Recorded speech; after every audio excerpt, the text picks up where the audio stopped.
People tend to project on the world really how they are on the inside. If a person is looking at the world like, oh, everything is terrible and everyone hates me and all the world is out to get me, it's most likely something's going on the inside and you're kind of projecting that on the world around you. We're not improving so that others will approve of us. We're improving because our lives are geared towards improvement. Part of our reason of being here is to improve ourselves, to perfect our existence, to achieve as high as we can in every area of our lives, including and especially in our character. Welcome to the Jewish Marriage Podcast, your home for unique, insightful conversations about all things Jewish dating and marriage. Welcome, Rabbi Taylor. Thank you so much for joining us on the podcast. It's nice to finally meet you in real life. I've been seeing you for many years online. I think you're really one of the OGs of being a rabbi teaching online. How long ago did you start doing that? Gotta be about 12 years or so. Oh, wow. Yeah. Very early. Okay, so I'm looking forward to the conversation very much. Before we start, do you want to just give our viewers a little bit about yourself? Tell them who you are and what you do. Sure. So I'm a Chabad rabbi in South Florida, but one of my main focuses in general is, I'm also the director of the American Faith Coalition, which provides people from all backgrounds with an introduction and an expansion of their relationship with God. So we have online programs, we have individual coaching programs, a lot of different things that help people sort of develop their relationship with their faith. Interesting. And is that like a non-denominational approach, the coalition? Yeah, we take people from whatever faith background they had been raised with that are inclined towards Torah, that are inclined towards Jewish wisdom, and help develop their life and enhance their relationship with their faith through the wisdom of the Hebrew Bible. Oh, amazing. Okay. So I'm very happy that we have this opportunity, because one of the things that we really wanted to talk about on the podcast is, an individual's experience in dating and marriage, and the relationship between their experience. How much of that is determined by the objective reality of their circumstances versus how much of that is determined by their mindset and their perspective? Because throughout life, obviously, these things, both the contributing factors. Someone could, the cliche glass half full versus half empty, or, maybe someone wins the lottery and they won $10 million in the lottery, and some people will win the lottery and be super excited and happy and it made their day. And then you'll have someone else who wins the lottery for $10 million unexpectedly and says, well, that's like so frustrating because last week it was 100 million. Why didn't I win it last week? Right? So same objective circumstance, positive experience, negative experience. Can you speak to, when it comes to the process of dating and marriage, can you speak to how much of that is determined by the objective reality of our circumstances versus how much of that is determined by our mindset and our perspective? Well, I think a lot of it is determined by your circumstances, but primarily it's dependent upon what's going on the inside. I like to tell people when they're in that phase of life, looking for their mate, rather than trying to find the right person on the outside, the focus should be first maybe trying to make yourself the quote-unquote right person on the inside. And then the right person will kind of show up. In other words, be the person that you would like to be, that you would like your household to be created with, that you would like to be over the course of your life.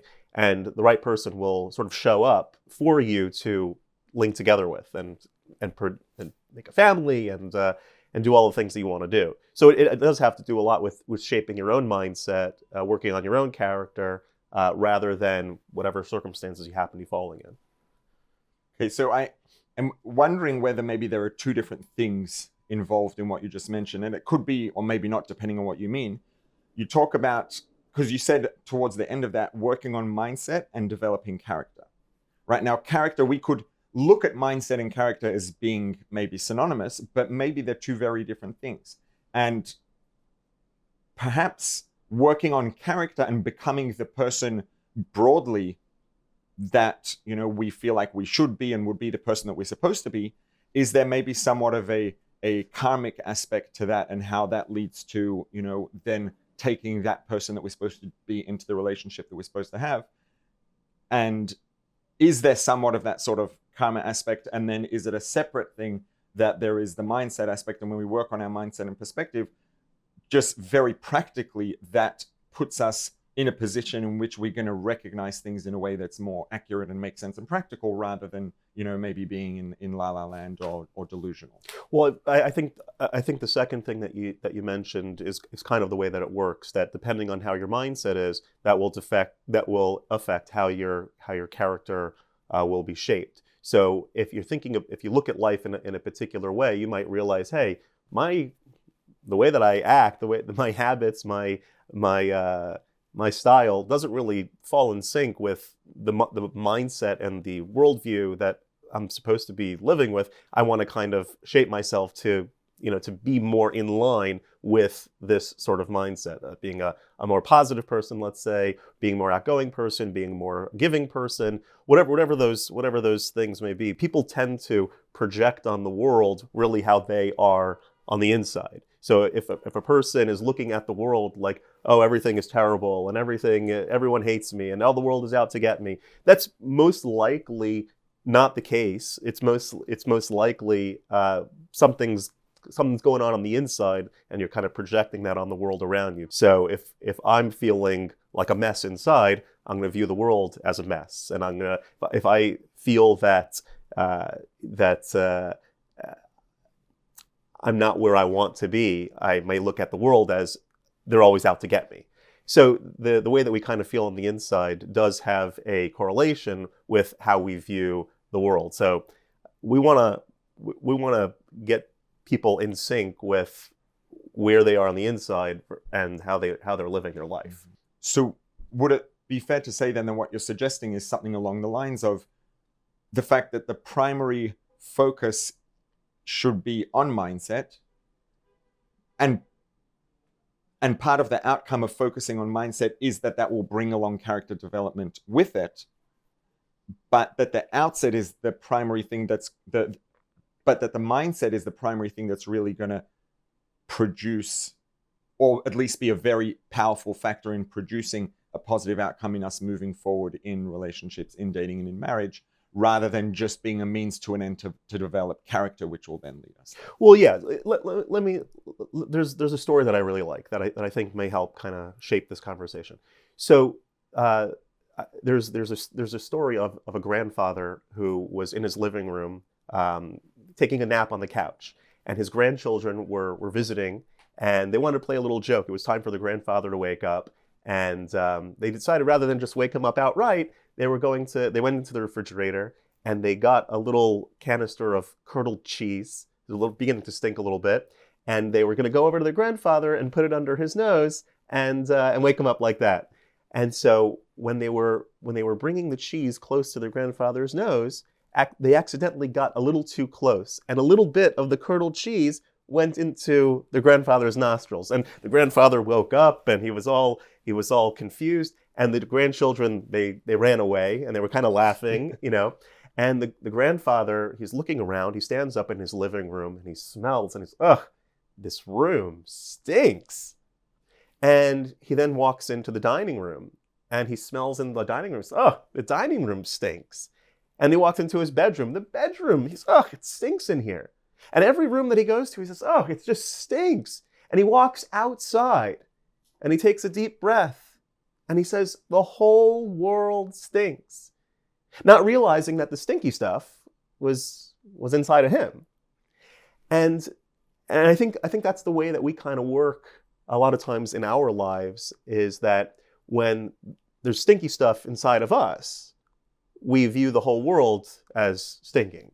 We view everything, that the whole world stinks. And oftentimes that can be a good reflection point of saying, hey, you know what? Maybe it's not the whole world. Maybe there's something inside myself that stinks. And that might be a good impetus to now work on something. Where is that stinkiness coming from? Where are those character traits or personality features, whatever it is, that I could perhaps tweak a bit, work with, that will change my view of myself, of the world, of my life. Of why I'm here, maybe. Why I'm here, for sure. Okay, so there's something that just a thought that's occurring to me, and I'm processing as you're talking about this, and I'd like to run it by you and see what you have to say. Because I think on one hand, it's true that a lot of times, obviously, that's clearly the case. I think that a person's perspective is going to have a very strong impact on how they perceive the world. Sometimes that perception that they have, let's say that, that there's the cheese that's in their nose, that way that they have of viewing the world negatively, judgmentally, critically, whatever it is, I think it's very common that a person will develop that perspective or that characteristic in response to something that did really happen at some point, and that sets them off on a track of looking at things a particular way or viewing things a particular way. And maybe, they feel like, well, it is true because look what happened, and therefore it makes sense that I'm looking at the whole world this way. And maybe an important part of this process could be for them to understand that, yes, that negative thing did happen, and I do have, let's say, a valid, critique or negative view of that thing that happened, and it makes sense to look at it that way, but then recognize that that doesn't therefore translate onto everyone and everything and mean that that's, the way that the whole world works, and therefore I have to perceive everything else that way. That's absolutely true, because there can be legitimate things that a person experienced that were very difficult. It could be your parents, your surroundings, your teachers, your friends, whoever it was, maybe early on in life, did something, or you perceived something, and you began looking at yourself and the world in a particular way. But one of the things that I think we have to understand at a certain point is that your history doesn't have to shape your destiny. You don't have to, the experiences that happen to us don't have to be, and shouldn't be in many instances, a life sentence for this is just the way my life is going to continue going forevermore. If there's something that, if a person isn't happy, isn't living with a sense of well-being, doesn't feel good about life, oftentimes that can be adjusted. And the adjustment starts not by necessarily changing where you are and what you're doing. It starts with an internal discovery, an internal journey, and that helps shape the world and zero in on where our purpose lies. All right, and I guess then when we separate those two things, a person can then be in a position to be able to say, yes, I'm gonna, look at the world maybe in a more positive light and see purpose and see meaning and, treat people with respect and assume the best in people without that necessarily being at the expense of, or without that necessarily coming to invalidate the experience that they did have and say, well, no, that's not true. No, you didn't experience that, or it wasn't really the way you remembered, or it didn't really have the effect that you think it did. Because we can say, and I think I like the way you put it, that our history doesn't have to determine our destiny, which means that we can separate them and say, no, I'm going to shift my destiny, but not at the expense of the truth of the history. It's just that they can be separated without having to be married to each other. Exactly. And it's kind of like the concept of forgiveness. Forgiveness doesn't mean that you now agree that whatever the person may have done to you was the correct thing, or like you're whitewashing it and pretending like it didn't happen. That's not forgiveness. Forgiveness means that, yes, what happened perhaps was terrible, but I'm not going to let that control my life. Forgiveness isn't really about the other person. Forgiveness is something that happens to us internally, something that we can utilize internally, that person is not going to take up rent, is not renting from me free of charge for the rest of my life. I'm putting it out. Again, that doesn't change the fact that what they did was wrong. I'm not excusing their behavior or saying that, don't worry about it. What I'm saying is that what they did was wrong, but I'm not going to let that be a thing that controls me for the rest of my life. And it works a similar way with all other instances, situations that we've been in. It's not that those things didn't happen. It's not that bad stuff didn't happen. It's not that situations didn't shape who I am. It's just that I'm not going to let those things define who I'm going to be for the rest of my life. and always go back and blame, well, the reason I never achieved what I wanted to achieve or got where I wanted to go or lived a life that was happy and satisfying was because of that person or that situation. Inner freedom comes when you recognize, when you don't let that person or that situation determine who you're going to be.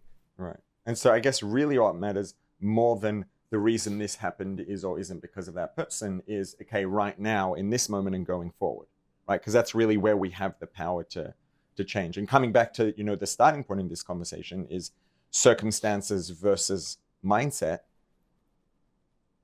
I guess in a sense, circumstances might be real and they might make a difference, but oftentimes a lot of those circumstances are not things that we have the power to affect and to change, as opposed to mindset that we absolutely do. So it makes sense to focus our efforts there.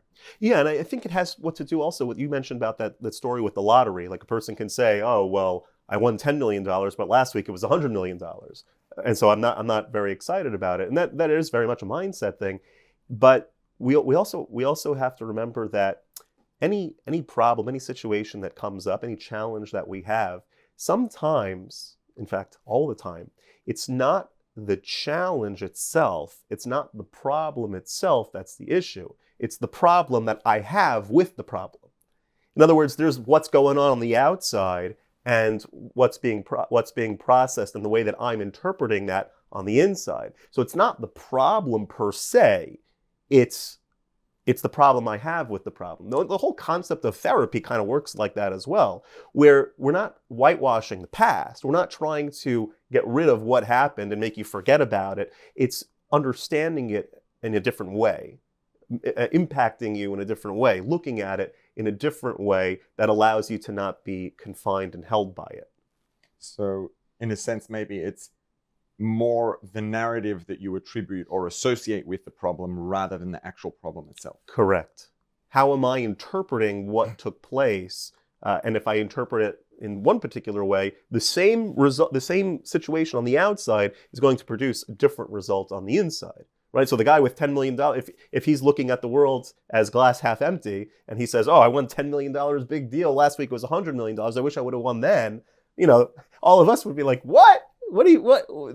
Just be happy with what you have. $10 million. That's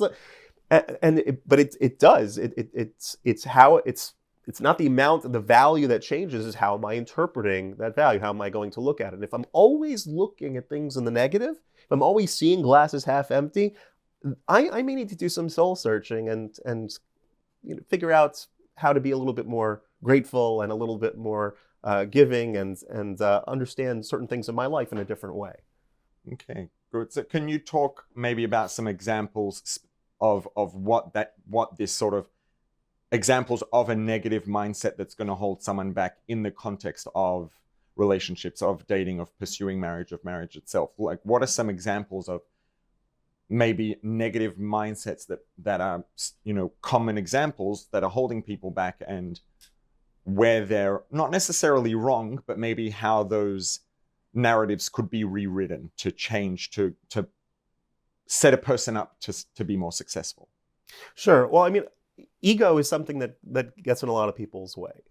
So one of the things that comes up a lot in the dating world, especially with people that are with everything in their resume would look fantastic. They're an attractive person, they are a successful person, they are a well-educated person. All of the details line up, and it's just not working out for them in the dating world. Sometimes it's their ego. They're putting themselves on such a high pedestal that no one is good enough for them. That's when you have that sort of selfish mindset. Not that a person should quote unquote settle, but there may be aspects of your personality that are off-putting to other people. Just look at what's going on in the Ivy League schools. Ever since this terrible situation in Israel began on October 7th, you see the eruption of anti-Semitism coming from the Ivy League schools.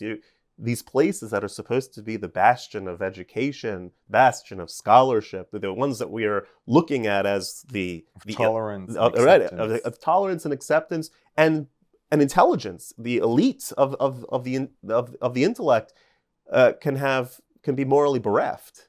We see the depravity of the value system that many of these people are espousing to the world, it doesn't correlate with their intelligence. So they may have a resume that's stellar in all other areas, but in values, in the scope of values, they need quite a bit of work. And I think a lot of times, if we're honest with ourselves, which is a difficult thing to do in and of itself, if we're honest with ourselves, we can see perhaps it's not necessarily about my resume that is holding me back from meeting the right person or from establishing the right type of life that I'd like to live. It may be other factors. I could be very advanced and successful in one area of my personality and very immature or selfish in another part of my personality. Children naturally are egocentric, and a lot of times there's a part of us that doesn't grow up. So we can be smarter, we can have learned a lot of things, and we can have advanced in our careers and in other areas of our lives, but there's still a good chunk of our personality that is very immature, that's very childlike and very egocentric. And that's going to be very difficult to have a relationship with somebody that is completely focused on themselves and what are they getting out of it. And maybe something else that might come along with that is the realization that maybe it's not just because everyone else is so imperfect. Yeah, it's funny. A few years ago, I was a passenger in a car. We were in a fender bender in New York, obviously, because that's where fender benders live. So we actually hit the other person because they were driving in a very strange way. They made like a turn when you're not supposed to make the turn, and we ended up fender bendering into them. And so we got out, and everyone was polite, and everyone waited on the side of the road for the police to come and make their report. And the woman who got out, she says, this is the 4th time that someone has hit me this year. Everyone's always hitting me. And so if you have any sort of self-reflection, if there's any, maybe it's not all the drivers on the road that are terrible drivers. Right, except for you. Maybe you're not driving properly. Maybe you're turning when you're not supposed to turn. Maybe you're doing something, but she said, no, it's the 4th time this year that everyone's always bumping into me. If we're trying in any area, whether it's career, whether it's relationship, in particular in relationships, and we keep hitting dead ends after dead ends after dead end, it's very possible that there's something inward that we maybe need to look into, to see, maybe it's not just everyone's bumping into me, everyone's out to get me, no one appreciates me. Maybe there's an area that you can work on as well. All right. Okay. So if we go back to the metaphor, not metaphor, but the example, right, of the grandfather with the cheese in his nose. In an example like that, he's going to keep walking around thinking that the whole world smells until he sneezes and it comes out, until something happens, and then he realizes, oh my goodness, that's why everything smelled so bad, right? But until that sneeze comes along, he's not going to realize, and he's going to keep thinking that everything and every room, every space smells bad. When it comes to a person and, having maybe a negative mindset, and the fact that that's really impacting their experience in a negative way very substantially, is a person just destined to continue with that until something happens, the sneeze comes along and wakes them up to it? Or are there, things that a person can do are there signs that a person has to stop and start thinking that way? I mean, we just had this example of the lady in the car crash, but in general, broadly, what are maybe some, aside from, or maybe that is the sign that, if things keep going wrong for someone and it's a consistent kind of things going wrong, that's the sign that it's time to start, introspecting. Maybe, so to come at that from a bit of a different angle, right? Because in a sense, I think, and it's like this with a lot of things, that the person who is either naturally, by nature, or having worked on things over time, a person who is, let's say, relatively self-aware, is going to be inclined to pick up on that and say, oh, hang on a second. I keep on having this experience consistently. Maybe I need to change the way I'm looking at it, and maybe I'm misunderstanding what the cause is. If, and a person who's not very self-aware is going to be less likely to realize that they're not self-aware, right? So for that person, maybe let's say it is what it is to an extent. Let's say that I'm looking at someone I care about, someone I'm trying to support, someone who's close to me, and I see that they are very stuck and they're completely unaware of this issue and the fact that really it's in their hands and it's in their head and they could change things if they want to. Do you have any insight maybe into how someone can go about, in a way that's going to be constructive and helpful to open someone's eyes to that and to help them become more self-aware and to be able to make that progress? Well, so sometimes I think some people are so, they have so much cheese in their nose, let's say, that it does take that big sneeze, it does take that big life-shattering, earth-shattering, life-changing event in their life, either for the good or for the not good. It's a friend or a relative's marriage, and they're so overfilled with overwhelmed with joy that they decide they want to make some changes in their life to be more in line with that. Sometimes it's something on the opposite, where something terrible happens and they start reassessing their life. But without going in that direction, part of the value of having a spiritual connection and delving into particularly the Torah's wisdom, particularly Hasidic wisdom, that can help us a lot in shaping who we are, where our priorities should be. So, for example, the concept of divine providence, right? That God is involved in everything in your life, and that everything is really doesn't happen to you. Things don't happen to you. Things happen for you. We don't always understand why and how, but everything that you encounter and experience is there for you. I like to say that divine providence is kind of like targeted ads that God is sending you for what you need. It's what you need for your life. Everything that someone says to you, everything that happens to you, every situation that you in your life experience are going through is for your growth, right? Don't just go through it, grow through it. That's the idea. And so if a person is opened up to the idea of spirituality, of Hasidic philosophy, in that God's divine providence plays an active role in their lives, I can start thinking, hey, what is this trying to teach me? What is something that inside myself that I may want to reconsider? How can I get more in sync with the lesson that this is teaching me, as opposed to just saying, why me? Why me? The world is against me. What can I gain from this and grow from this?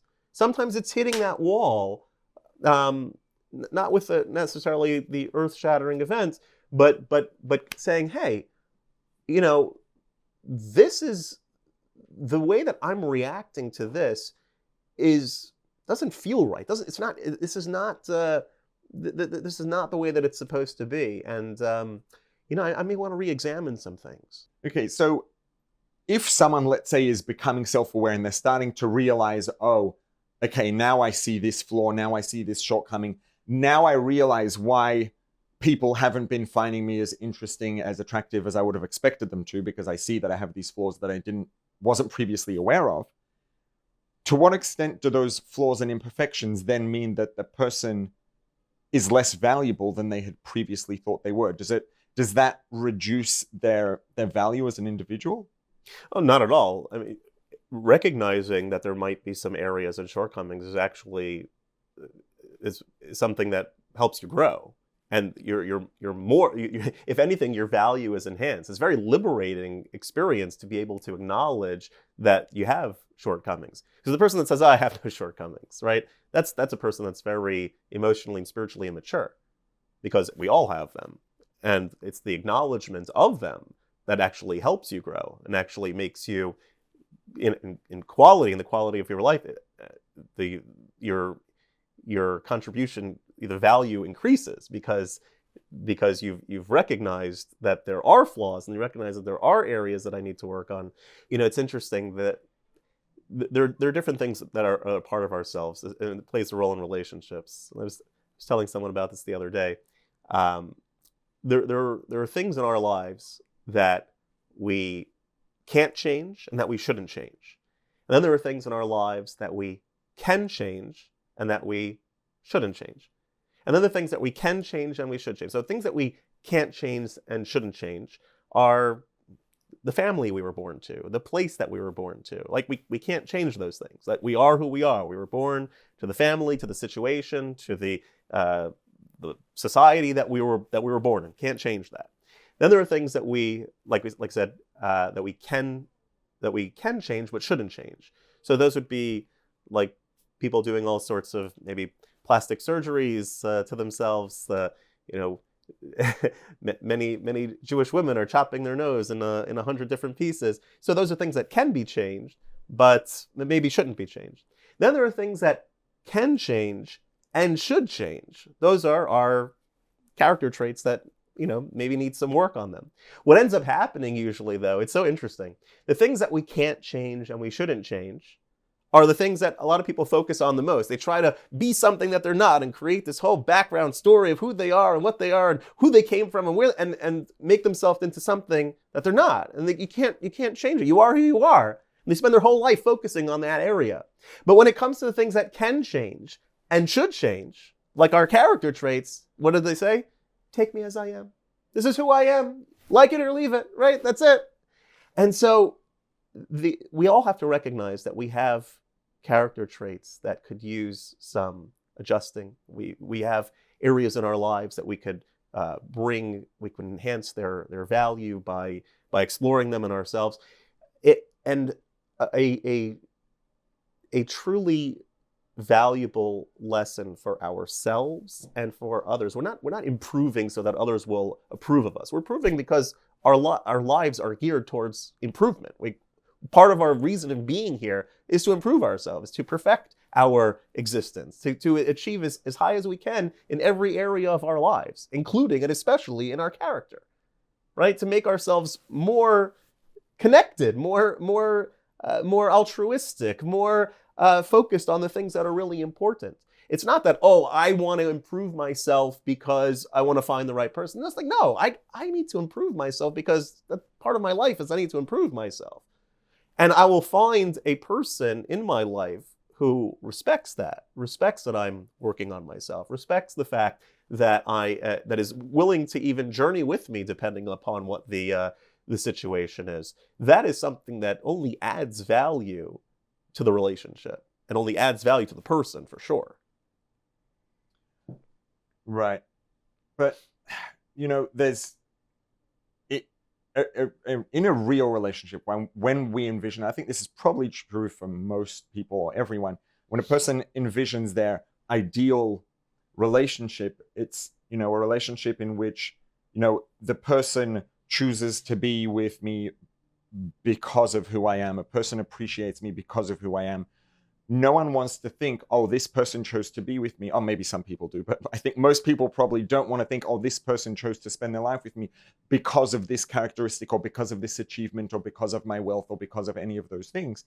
And how do we balance wanting to, let's say the understanding that, yes, we should develop ourselves, and as we improve our characteristics as an individual, that's going to translate into, let's say, better prospects in marriage, both pragmatically and maybe somewhat karmically, and all of those things together. But at the same time, then not start to see things as, so now people are going to be more interested in me because of this and because of that, which then means that the reason this person wants to spend their life with me is because of this thing that I achieved or this change that I made. It's, on one hand, making those changes is a good thing and maybe will be helpful. On the other hand, we don't want to spend our lives and share ourselves and our lives with someone who chose to do that with us because of this characteristic or because of this trait. Well, a lot of times the character flaws that we may be talking about are exactly that. They are the things that prevent us from having a relationship with others. So we're not talking about having somebody marry you because they are interested in your money. Obviously, nobody wants that, right? You could be the wealthiest person in the world. You want the person to appreciate you for you. The things that oftentimes prevent us, or at least cause a bump in the road from us developing meaningful relationship, is that we are too focused on ourselves. And so developing a certain sensitivity, like let's say becoming a better listener, becoming someone who's more sensitive towards another person rather than being so self-focused, that's going to enhance a person's relationship. And not because of the fact that, oh, now I'm marrying you because I am marrying you because you're a better listener, because that's how you develop a relationship after all, right? So it's not like I'm working on myself to make my achievements higher so that now I can have someone of a higher caliber who who appreciates me at this higher caliber. It's I'm improving myself because this is the right thing to do to establish a relationship. No matter what areas of challenge we have, the ones that are going to the ones that we're focused on when it comes to relationships are the ones that are going to affect relationships the most. Meaning, become a better listener, become a more sensitive person, become a more giving person. Right? These may be things that are hard for us to develop because we are who we are. We are naturally selfish, ego-centered people. If we can open ourselves up a little bit more, which is a character development trait, that is going to facilitate the creation of a relationship. So the couple of words that you said actually very early on there, I want to draw attention to and focus in, because I think maybe that phrase, that expression that you said early on, might bring a lot of clarity to what's the, a distinguishing point here that really makes things clear. At least it did for me as you were speaking, was you talked about addressing things that are going to prevent or get in the way, right? So would it be fair maybe to rephrase that and to say that there's nothing wrong with working on improving our character, even if it's in the interest of improving our, let's say, relationship prospects. But that's not because, oh, I want someone to marry me because I'm going to develop this characteristic, so much as, oh, this thing's kind of getting in the way and messing things up. And it makes it harder for someone to appreciate who I really am and for me to be able to develop that relationship. So by addressing these things, I'm going to be removing factors that are getting in the way and then allowing people to have a better chance to get to know me and appreciate me for who I am. That's right. Okay, so when it comes to, let's say a person's, had this realization, they realize, oh yes, I have these flaws, I should work on them, maybe primarily just for myself and for my own development and progress, and because that's why I'm here. This is a part of purpose of my existence, is to work on being everything and everyone that I can be. Also, it's probably a good idea in terms of increasing my prospects of finding a fulfilling relationship that, is going to bring me meaning and joy over the course of my life. But that's a pretty big project. Where do I start? Can you give maybe some practical pointers on maybe how to prioritize and choose which things to work on? Should we work on all the things at once? Should we choose one thing at a time? What are some practical tips or maybe general rules, if there is such a thing, for how to go about actually then addressing that and getting that moving forward? So I think a lot of times people maybe not up front, or maybe can't process that this is what they're actually looking for. But a lot of people kind of want somebody in their life that is almost like for lack of a better term, like a robot that they've kind of pre-programmed. I want my spouse to be this, and this. And until I find one that is this, and this, with all of these particular details, then I'm not interested. And it's kind of like trying to have a relationship with a robot. You're having a relationship with a robot that you pre-programmed is exactly what you're looking for. You're not going to have much of a relationship with that person, because you're really just having a relationship with yourself. That you pre-program the robot and then you're loving the robot. Well, that's pretty. And then when things don't go the way you expected because of unexpected complications of the things you chose, you're in for real trouble. Yeah, right. It's exactly. So I think what we were talking about before would be the key areas that might be the places to start. In other words, those things that are going to be impediments in developing a relationship, being more open, willingness to share your life and your experience with someone else. Those would be the areas to zero in on. Being a better listener, having more sensitivity towards where people are, empathy to what they're going through. It doesn't. it's a person can be an introvert and still have a great desire to share with others, but it's in the context of a singular relationship, a deep and meaningful relationship that they're willing to share it with. They don't want to be out and about, and being around lots of people is not their thing, but they can be open with others and want to have others open up to them. So it's not like I want to not be an introvert anymore, I want to be more extrovert. No, you could be an introvert. Just you have to have that that willingness that I, in the right context, will and am open to opening myself up and want others to open themselves up to me. So the impediments I think that we may want to focus on are those things that would impede a deep and meaningful relationship to develop between two people. What about, those are things that are obviously very directly going to have a direct impact on a relationship: communication, listening, openness, those sorts of things. What about things that are maybe a little bit deeper, where the impact is not going to be as immediately obvious, maybe a little bit less direct? Perhaps things like maybe assessing a person's appreciation for why they're really here, what the purpose of their life is, what all of it means, etc. Would you say that those are important things to process as a part of this journey as well? Yeah, absolutely. Sometimes the best way to confront some of the challenges that we have inside is not to address them head on. It's to eliminate them through delving deeper into ourselves, into who we are, why we're here, what our mission is.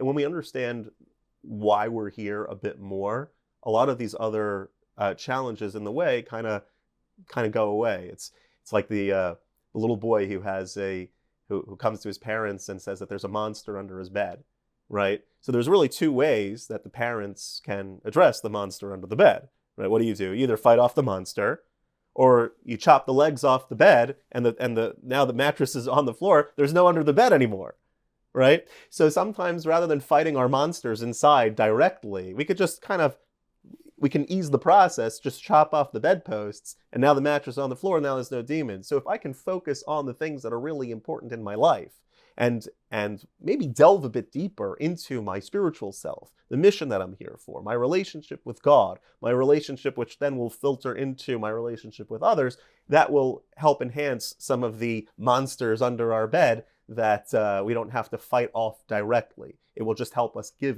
have a better perspective on what it is that I need and I'm looking for, and the whole purpose of getting together with somebody anyway. So how much effort and work should a person anticipate that they're going to have to put in? How much effort and work is worth it to make this progress and to develop oneself and character?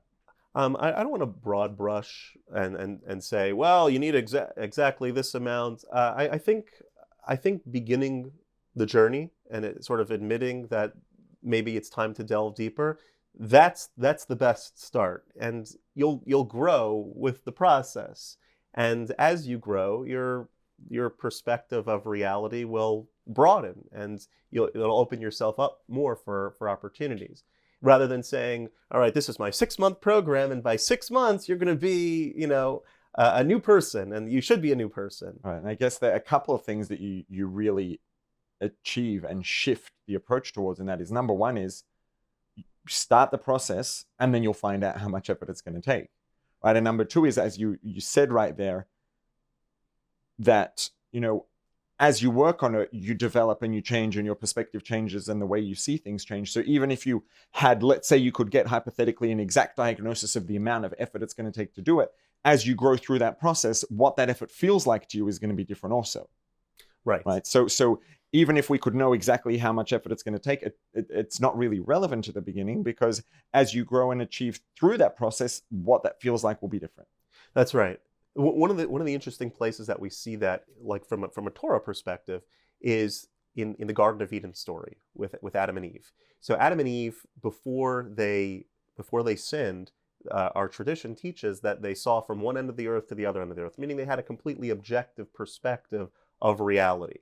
And then what happened after they ate from the tree, when they weren't supposed to, was that their view of reality completely shifted. It became not an objective view of right and wrong, of true and false. It became a subjective view of good and bad. And so what the way in which Adam and Eve looked at the world prior to their sin was objective. Their eyes were functioning as a window to reality. They were able to see the objective reality of the world.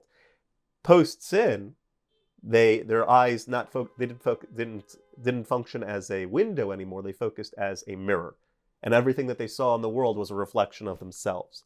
And so our goal, our job in our lives that we have now is to get out of that mirror-based view of reality into the objective view of reality. And that comes through the study of Torah, the delving into our spiritual selves, and through our own self-development, through our studies and delving deeper into what life is all about, we reclaim that objective view. And as we broaden our objective view and get out of ourself, that opens us up much more to having well and meaningful relationships with other people.